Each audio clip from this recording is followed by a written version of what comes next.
예, 먼저 두 가지 원인이 있다고 생각해요. 저는 첫 번째 원인은 제가 도지사로서 도정을 펼쳤던 중심지가 예산 홍성이잖아요. 뇌풀 중심으로 해서. 그때 도정을 펼쳤던 것이 현재 예산 국민과 홍성 국민에게 직접적으로 피부로 와닿는 정책이 많은 거예요.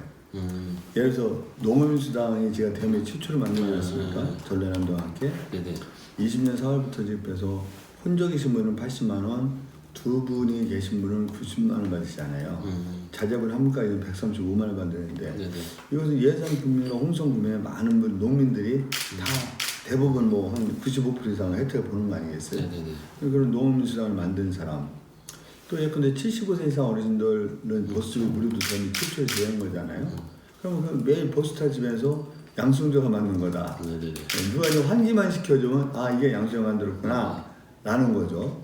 이런 도정의 평가가 나름대로 내가 현재 직접적으로 나에게 도움이 되고 편의를 제공하고 이익을 주는 그런 도정의 정책이 어느 정도 평가받고 있다라는 생각이 구도보다는 후보 자질에서 좀 월등하게 낫다는 구도 자체는 물론 여기가 예산 홍성이라는 것은 잘 아시겠지만 우리 당 지지율이 참 미미하거든요. 당 지지율이. 그렇죠.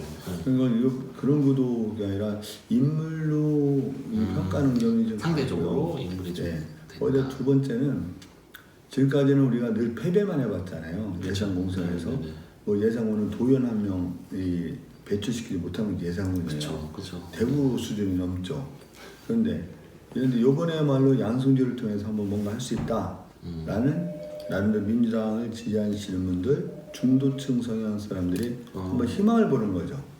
아, 우리가 새로운 역사를 쓸 수 있겠구나. 한번 뭉쳐보자. 저는 이게 지금 지지율보다 훨씬 더 선거 현장 가서 높아지라고 봅니다. 우리 예상군은 군수도 한번 도연 한번 나오지 않은 것이잖아요. 그 발표하는 게 뭔가 두려움을 갖고 있는 분이 있을 거예요. 그렇지만 이 현장에 가서는 막 이런 여러 가지 기회를 볼 때 더 적극적으로 양순을 선택하는 국민들이 늘어날 것이라는 생각이 들고요. 또 세 번째 젊은 층을 중심에서는 역시 윤석열 정권에 대한 심판로 이런 정말 이 어떻게 보면 제가 참 이 지역 상황 때문에 말을 그렇게 있는 대로 다는 못하지만 이건 참 나라가 참 심각하잖아요. 심각한 거예요. 이게 뭐 여러 가지 뭐 민주주의라든지 뭐 외교라든지 남북관계 문제, 경제 문제 하나하나 정상적이라고 볼 수 있는 구석이 없죠.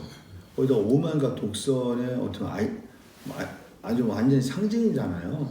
이렇게 오만할 수 있고 이렇게 독선일 수 있는가? 그러니까 뭔가 이번에는 정말 좀 혼내켜주고 심판이 된다는 젊은 층을 중심으로 하는 그런 분위기가 전국에서 마찬가지로 그런 기류가 형성되는 거죠. 그래서 이런 세 가지 원인이 결부돼서 지지율이 좀 높게 나오지 않나 생각이 듭니다.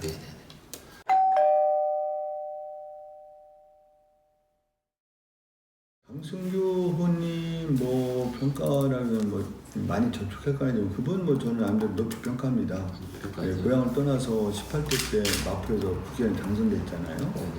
또 뭐 물론 그 뒤에 마포에서 한 번은 아마도 경선이 배제돼 탈락됐고 그런 것 같아요. 두 번은 또 무수로 나와서 네 번 정도 됐는데 뭐 이런 과정에 또 능력을 인정받기 때문에 어떤 용산 대통령실 수석이 되는 거 아니겠습니까? 기본적으로는 뭐 역량이 있고 능력이 검증된 분이 아닌가 저는 그런 생각이 듭니다. 다만 그런 평가를 하면서도 그분이 예산을 진작에 걱정한 적이 얼마나 됐겠어요. 홍성은 진작에 걱정한 적이 얼마나 됐겠어요. 아마 출마를 준비하려고 했던 1년 전? 뭐 한 1년 전에 막 50차례 이상 막 찾아왔다니까 그런 거지. 아마 중학교를 졸업하고 고등학교를 넘어서는 충남이라든가 예산 홍성에 대해서 그렇게 뭐 깊게 생각할 여지가 없었으라 보이고 이거는 굉장히 차별화되는 요소라고 볼 수가 있죠.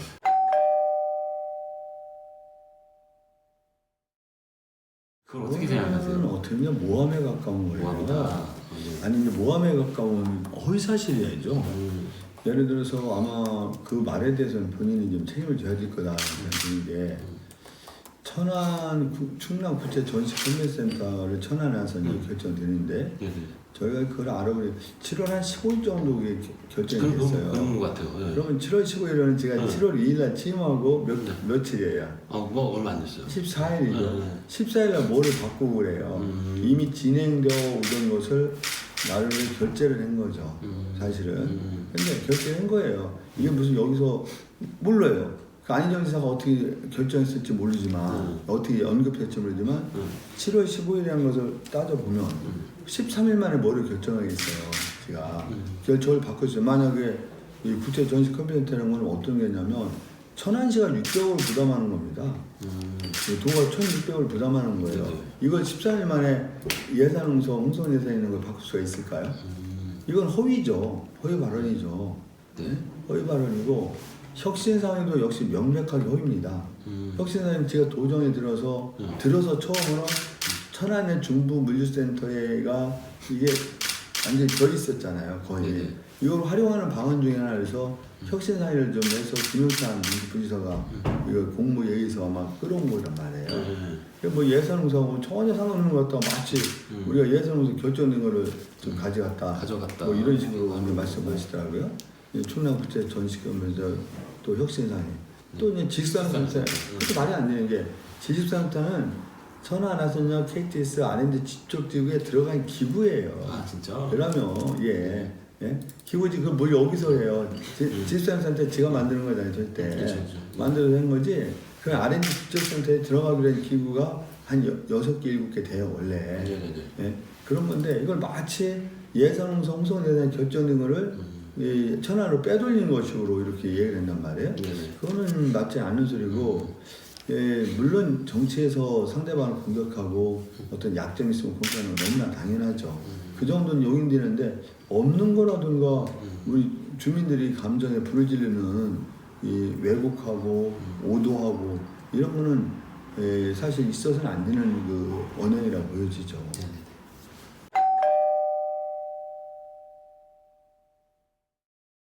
내포 컨벤센터는 또 충남 국제 전시 컨벤센터는 약간 다른 차원이죠. 왜냐 도청이 있는데 컨벤센터가 하나 또 희귀 장소가 없는 거예요.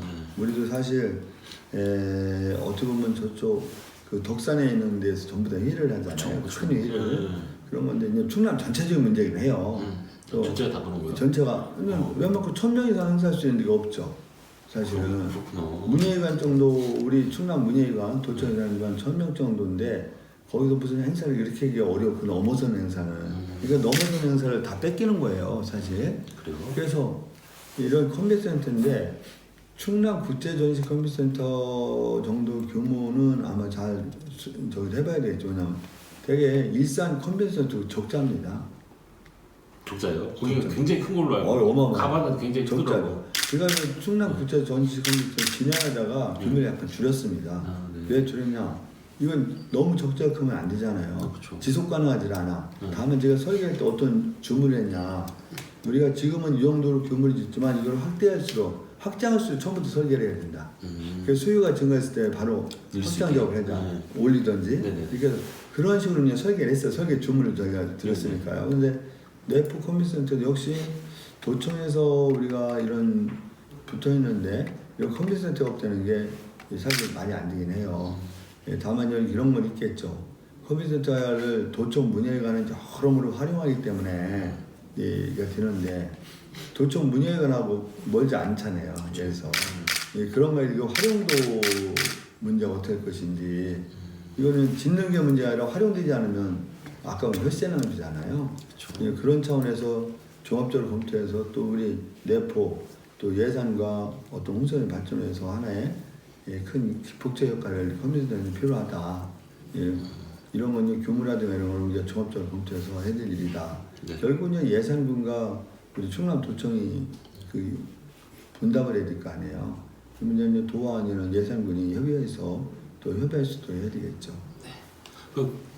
요한테서 물어보면 어느 지역으로 갈 거냐도 솔직히 관심사긴 해요. 같은 홍성이냐 예산이냐 이런 식으로.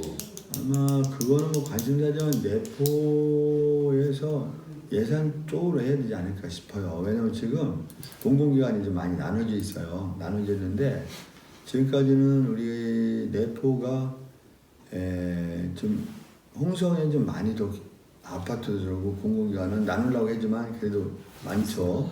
그래서 그건 좀 예산적으로 와야지 않겠냐 싶기도 해요. 그럼 물론 저는 뭐 우리 도하고 그 군에서 이렇게 협의해서 할 문제이긴 한데 저는 개인적으로는 그런 생각이 듭니다.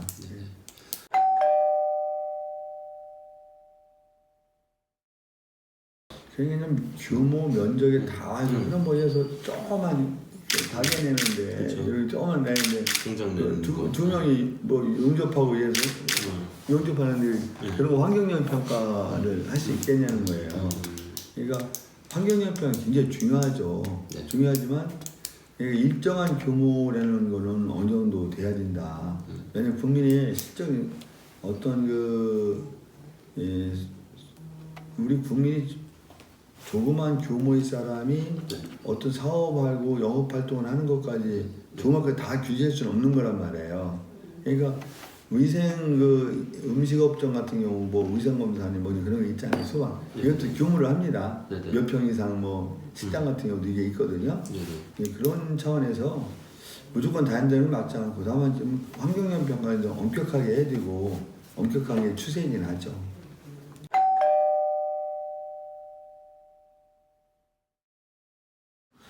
그 환경영 평가나 이런 평가가요 정확하게 하고 국민에게 미친 영향을 정확히 평가는 맞아요. 그런데 민간한테 맡기면 굉장히 스피드하게 진행될 거를 우리 사실 이제 국가기관이나 이런 행정기관에 맡길 때 이게 늦어지는 게 있죠. 왜냐하면 그거는 기업하는 꼭 친기업을 떠나서 이 평가는 빠를수록 좋은 겁니다. 다만 정확한 평가를 해야 되겠죠. 정확한 평가가 필요하니까. 정확한 평가를 전제해서 속도감 있는 평가가 필요해요. 그걸로 그냥 2년, 3년 막 가잖아요. 그럼 뭐 이게 사업을 다각도로 벌리지 않는 사람은 그것 때문에 다 죽는 거죠.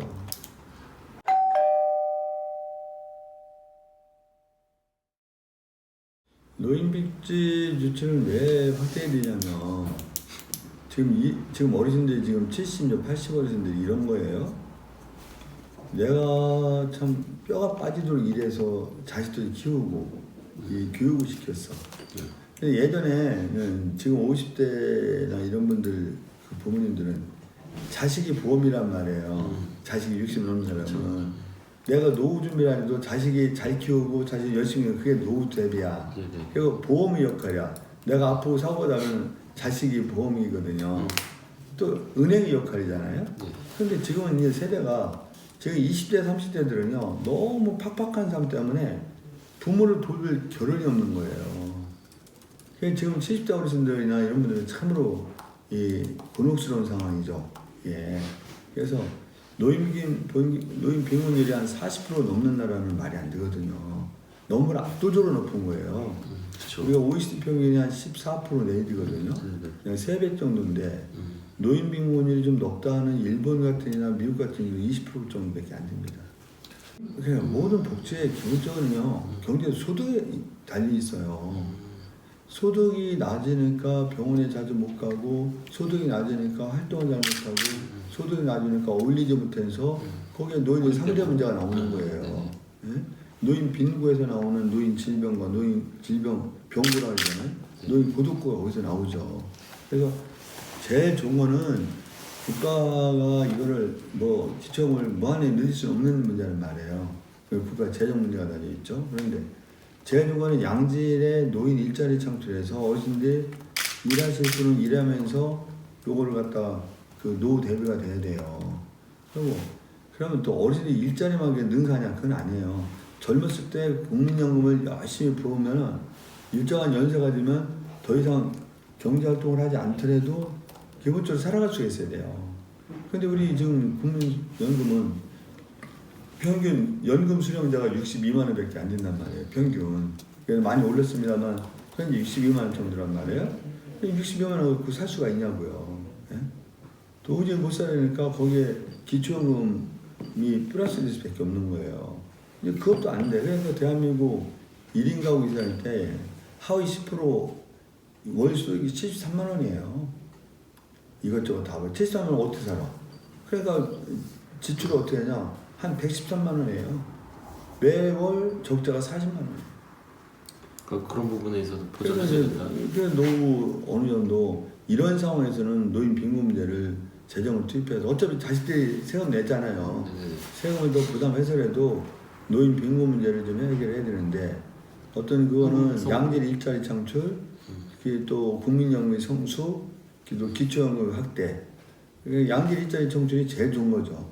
그다음에 그 전에는 기초연금을 확대해서 지금 33만 원에서 좀 더 확대하는 문제. 또 국민 시기가 걸리지만 국민연금을 성숙화시켜서 국민연금이 일차로 노후 대비를 할 수 있는 걸 만들어야 되죠.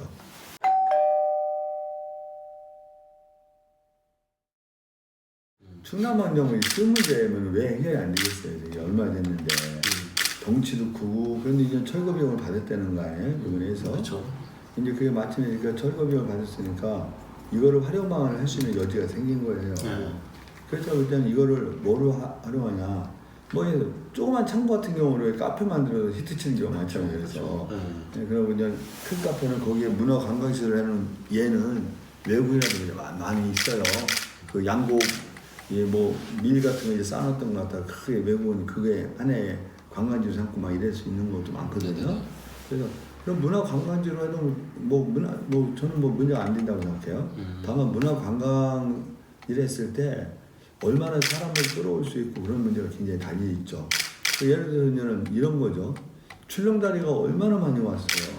처음에. 근데 지금 출렁다리가 얼마나 오는지 모르지만 아마 첫 해하고는 비교하고는 안 될 거예요. 왜냐? 출렁다리 자체가 많이 생기니까. 그죠?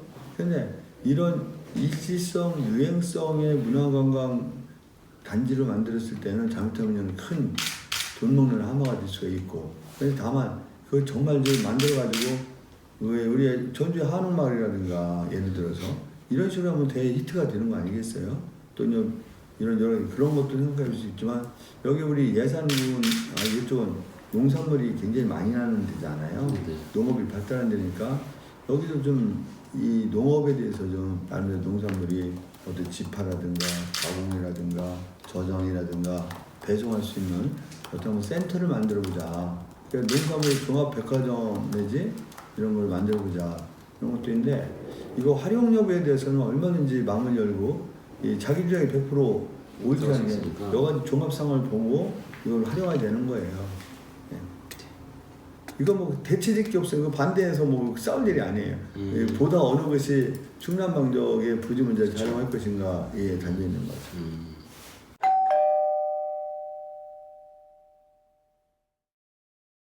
예산 뭐 100주년 그 종합연구소 같은 경우는 뭐 내가 볼 때는 규모 문제지 문제는 안 되겠죠. 예산을 어떻게 받느냐가 문제인 것 같은데. 그렇죠. 그래서 이런 저희가 있는데 그런 100주년 맞이해서 다시 한번 예산사과의 어떤 영화를 가질 수 있도록 100주년 종합연구소 좀 필요하다 그런 생각이 들어요. 네, 예산을 어디서 받느냐에 따라서 크긴 달라지겠지만 또 연수는 어떻게 되는 거예요? 뭐 이제 연수원 같은 경우는 어디나 저기지만 충남이 농업이 대략 농업 인구 따지면 한 14% 정도 됩니다. 대략 14%인데 충남 농업이라는 게 좀 상당히 규모가 있는 쪽이에요. 농산물 같은 경우가 어떤 쌀 같은 경우는 전국 2위고 예를 들어서 대체로 3위권 정도 4위권이 됩니다. 모든 거에서 우리 충남이 충남이 그 정도 돼요. 뭐 이 축산도 마찬가지죠. 뭐 그쵸. 돼지 같은 건 압도적으로 충남이 1등이고 소 같은 경우도 3위 정도, 닭 같은 경우도 3위 정도 막 이런 식이란 말이에요. 젖소가 2위인가 뭐 3위 그 정도인데 이런데 이렇다 보면 이 어떤 농업과 관련된 게 굉장히 발달한 것이란 말이에요. 되게 우리보다 앞서가는 뒤서가는 일은 전남과 경북이거든요. 전남 경북. 전남이 1등, 어디는 경북이 1등 이런 거거든요. 그렇다면 우리가 충분히 어떤 농업과 직접적인 농업연구소, 농업연수원 이런 거는 충분히 충남에 유치할 수 있는 여건이 된다. 원래 농업이 얼마나 규모가 커요. 예, 어마어마하게 큰 조직이거든요. 그래서 그건 뭐 우리가 좀 충분히 농협하고 타협을 하면 좀 가능하지 않겠냐. 물론 농업연수에 세운다려면은 각 시도가 얼마나 치열한 쟁탈전이 벌이고 있어요. 그렇죠. 예? 그 뭐 말할 것도 없는데 어쨌든 충남의 어떤 지리적 이점과 어떤 여러 가지 농업 환경 문제 그런 것 때문에 충분히 가능하지 않겠냐. 예. 하나하나가 만만한 게 하나도 없죠. 유치라는 거는 짓는 것보다 어렵습니다. 오히려 도가 결단하고 분이 결단해서 짓는 거는 오히려 예산이 들어가지만 그건 쉬운데 유치는 내 마음대로 해야 되는 게 아니잖아요. 예? 유치하지만 거기서 결정을 해야 되는 거 아니에요. 예, 그런 어려움이 있는 거죠.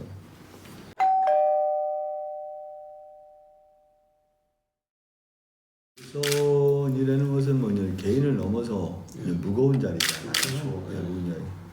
예, 무거운 자리죠. 우선이면 여러 가지 길이 열려 있다고 생각해요. 또 그 길이 열려 있지만 또 다 쉬운 건 아니에요. 왜냐면 또 이제 뒤가 아시다시피 당의 그 어떤 최고위원 사무총장을 지냈잖아요. 제가 당직을 맡으면 뭘 맡겠어요? 10년 전에 최고위원을 또 하겠어요. 사무총장을 또 하겠어요. 그러면 당대표밖에 없는 거 아니에요. 예를 들어서 국회에서 상임위원장 했습니다. 그쵸, 복지. 예, 상임위원인데 그럼 상임위원장 2번 안 시켜요. 그래요? 그 룰이에요. 여야 다 지켜진 룰인데 그럼 상임위원장 했으니 뭘 했고요? 간사를 했고요? 뭘 했고요? 제가 상임위원 지낸 사람. 그럼 부의장 또는 의장밖에 없는 거예요. 당장 오선이 되면 당장 우리가 고민해야 될 점이 국회 부의장이냐, 국회의장 도전이냐, 아니면 당대표 도전이냐 그런 게 놓여 있는 거죠. 있고 어떤 걸 하든지 오선 자체의 무게만 해도 굉장히 커요. 예. 더구나 제가 이제는 오선이지만 다른 분도 그랬지만 그냥 단순한 오선이 아니잖아요. 이미 당직을 다 겪은 사람이고 상임위원장까지 다 한 사람이고 거기다 도지사 지난 오선 아니에요. 그렇죠. 도지사를 지난 오선, 광역단체장을 지난 오선 그거는 사실 제가 당선되고 하면 김경호 없어밖에 없죠. 충남 부지사는 다 이제 꿈을 접으신 건가요? 뭐 제가 이번에 당선되면은 저는 당연히 중앙정치를 하려고 저 여러 가지 고민이 있었어요. 예, 지난번에 떨어진 게 하도 이제 분해가지고 예, 도지사 또 한 번 반드시 활용을 해야 되겠다라고 생각하고 했는데 곰곰이 생각하니 제가 만약 중앙정치를 한다면은 이게 더 이상 도지사를 한 번에 하면 30년이잖아요. 그럼 제 나이가 또 만으로 71세가 돼요. 59년생이니까 그거는 너무 늦지 않냐 하는 생각이 들고요. 중앙정치에 대한 어떤 꿈이 있으면은 물론 뭐 요번이 그 국회에 반드시 입성해야만 중앙정치를 할 수 있지 않겠냐 그런 생각이 들죠. 잘 되시길 바라고. 예. 고맙습니다.